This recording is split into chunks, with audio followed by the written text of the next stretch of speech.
So the Blazers and Nuggets game hasn't technically wrapped up yet, but it's a blowout. So I'm going to go ahead and finish this up and talk about the last game of today's playoff action with the Blazers versus the Nuggets. The Nuggets come back with a great offensive showing and beat the Blazers in game 2, tying up the series 1-1. Before I get into the reaction, go ahead and leave a like on the video.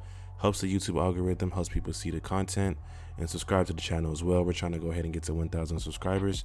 We need your help to get to that 1,000K subs.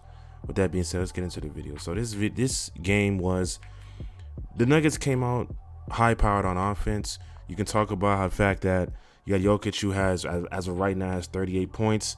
They have 6 guys who are in double digit scoring, shooting close to 50% from the field. Actually, they did shoot 50%, 54% from the field with 12 threes, knocking down 24 free throws.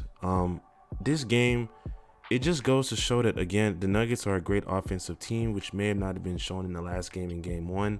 But this is a team where they have the MVP, Nikola Jokic.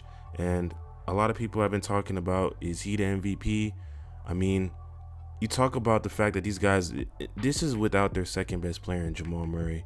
And I know a lot of people haven't really talked about the Nuggets due to the fact that it's the Nuggets. No one really wants to talk about the Nuggets. They're the last game of playoff action usually whenever people talk about them. But this team has to be worried. You have to worry about this team due to the fact that they can go off for a scoring outburst like today, which the Blazers could not contain. And again, you have Michael Porter, who can give you 18. Campazzo, who is filling in that playmaking role after Jamal Murray has been injured in a great way, doing a great job.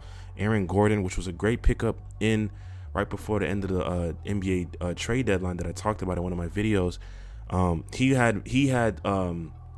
He was matched up, I believe, on Dame for a little bit at one point, but Dame did hoop. We're gonna talk about the Blazers too, and again, Millsap, Morris, everybody played a pretty much great offensive game on the Nuggets, and the Blazers really had no answers for that. So if this is what the Nuggets can continue offensively, which I don't think they will, this is one of their best offensive nights tonight, but Jokic having close to 40 points per game, 38 points, I think that they can continue and build off of this. And a lot of people wanted to count them out in game 1, but as we know, the Nuggets and Blazers, these guys are two competitive teams. This is going to go a very, very long way. But if you're going to go down to it, the Nuggets have the best player on the court, Nikola Jokic, and the MVP. So if they can keep this up, they can definitely walk away with this series.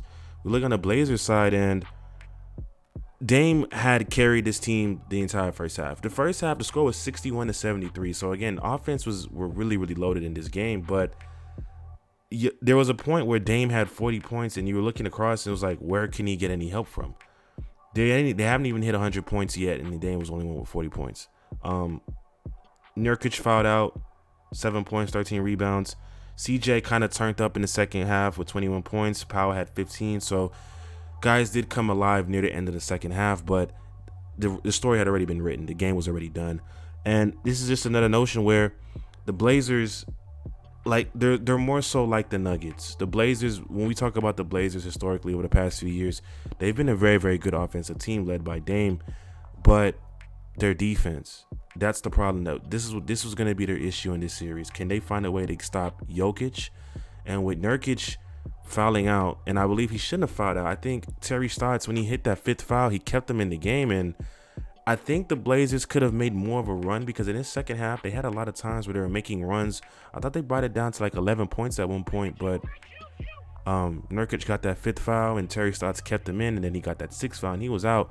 And then with Nurkic out, you're pretty much your best low post defender on your team. I mean, Jokic is going to be able to do what he wants to do, and there's not going to be anybody down there to really, really contest shots.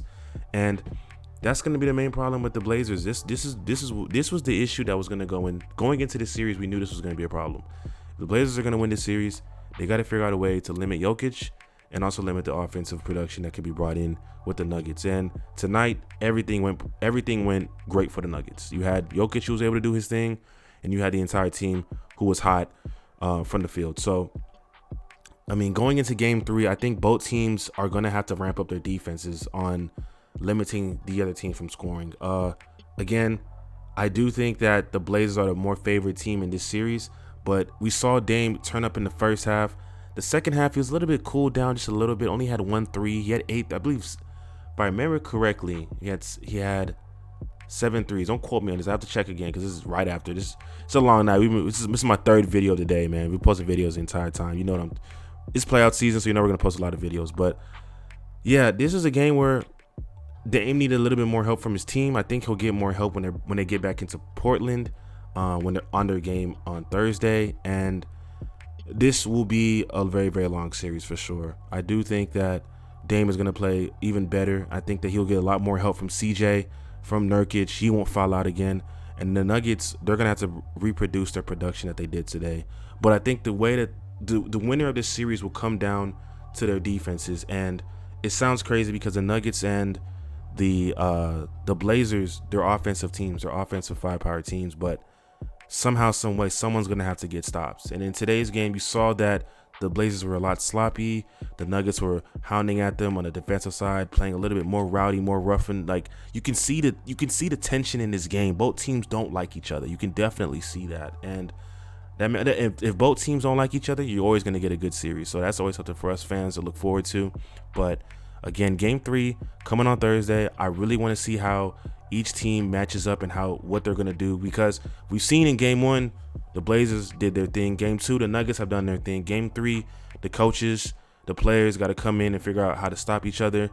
And we should probably get a really, really good game in game 3. But again, kudos to the Denver Nuggets, led by Nikola Jokic, the MVP this year, in answering back from the Blazers game 1 beatdown and tying up the series 1-1. Well, that being said, if you guys enjoy the content, again, like the video. We're trying to go ahead and build this channel up. You guys know the rundown, everything like that. Subscribe, we're trying to get to 1K. But with that being said, stay on beat.